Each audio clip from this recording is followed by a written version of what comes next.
Chapter 10 I have been here before, but when or how I cannot tell. I know the grass beyond the door, the sweet keen smell, the sighing sound, the lights around the shore. You have been mine before, how long ago I may not know. But just when at that swallow saw your neck turned so, some veil did fall, I knew it all of your. Dante Gabriel Rossetti. Pedro entered the middle of a difficult lifetime. Sometimes the difficult ones offer the most opportunities to learn, opportunities to progress more quickly along our paths. Sometimes the relatively easy lifetimes offer fewer chances for advancement. They are times to rest. This was definitely not one of the easy ones. Immediately Pedro was angry, and he clenched his jaw tightly. They're making me go, and I do not want to. I do not wish that kind of life. Where are they making you go? I asked, looking for clarification. Into the priesthood, to be a monk. I do not want this, he said, insistently. He was silent for a moment, still angry. Then he began to explain. I am the youngest son. It is expected that I do this. But I do not want to leave her. We are in love, but if I go, someone else will have her, not me. I cannot bear that. I would die first. But he did not die. Instead, he became gradually resigned to the inevitable. He had to separate from his love. His heart was ripped out, but he continued to live anyway. Years passed. It is not so bad now. The life is peaceful. I am very attached to the abbot and I have chosen to stay with him. Quote. After more silence, a recognition. He is my brother. My brother. I know it is him. We are very close. I can see his eyes. Pedro had finally found his deceased brother. I knew that now his grief would begin to heal. The brothers had indeed been together before. And if before, they could be together again. More years passed. The abbot grew old. He will leave me soon, Pedro predicted. But we will be together again, in heaven. We have prayed for that. The abbot soon died, and Pedro grieved. He prayed and he meditated, and the time of his death approached. He had contracted tuberculosis and he was coughing. Breathing was difficult. His spiritual brothers stood around his bedside. I let him pass quickly to the other side. There was no need to suffer again. I learned about anger and forgiveness, he began, not even waiting for me to ask about the lessons of that lifetime. I learned that anger is foolish. It eats at the soul. My parents did what they thought best, for me and for them. They did not understand the intensity of my passions or that I had the right to determine the direction of my life, not they. They meant well, but they did not understand. They were ignorant. But I have been ignorant also. I have commandeered the lives of others. So how can I judge them or be angry with them when I have done the same? He was silent again, then resumed. This is why forgiveness is so important. We have all done those things for which we condemn others. If we want to be forgiven, we must forgive them. God forgives us. We should forgive, too. He was still reviewing the lessons. I would not have met the abbot if I had my way, he concluded. There is always compensation, always grace, always goodness, if we just look for it. If I had remained angry and bitter, if I had resented my life, I would have missed the love and the goodness that I found in the monastery. There were other, smaller lessons. I learned about the power of prayer and meditation, he added. He was silent again as he pondered the lessons and implications of that saintly life. Perhaps it was better to sacrifice romantic love, he conjectured, for the greater love of God and my brothers. I was not sure, and neither was he. Several hundred years later in Germany, Pedro's soul, in Magda, chose a very different path. The next step in Pedro's journey to find the meeting point between spiritual love and romantic love occurred immediately after his memory of the monk. I'm being pulled back to another life, he announced abruptly. I must go. Go ahead, I urged. What is happening? He was silent for a few moments. I'm lying on the ground, gravely wounded.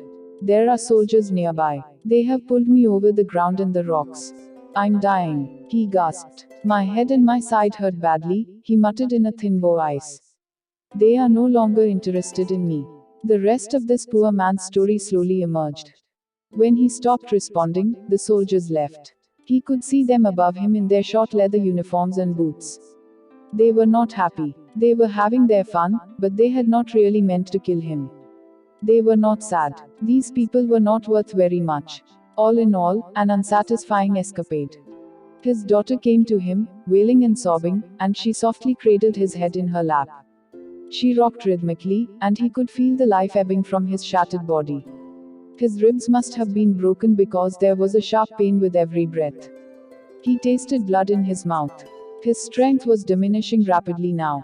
He tried to speak to his daughter but could not utter a word. A distant gurgling came from somewhere in the depths of his body. "I love you, father," he heard her say softly. He was too weak to answer. He loved her very much, this daughter. He would miss her beyond human endurance. His eyes closed for the last time, and the incredible pain disappeared. Somehow he could still see. He felt extremely light and free. He found himself looking down at his crumpled body, his head and shoulders resting limply in his daughter's lap. She was sobbing, completely unaware that he was now at peace, that the pain was gone. She was focusing only on his body, a body that no longer held him, rocking as slowly back and forth. He could leave his family now, if he wanted. They would be all right. They only needed to remember that they would also leave their bodies when their time arrived. He became aware of a marvelous light, brighter and more beautiful than 1,000 suns. Yet he could look directly at it. Someone in or near the light was beckoning to him.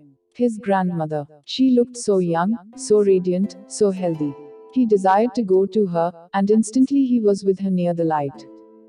"It is good to see you again, my child," she thought, the words appearing in his consciousness. "It has been a long time." She hugged him in arms of spirit, and they walked together into the light.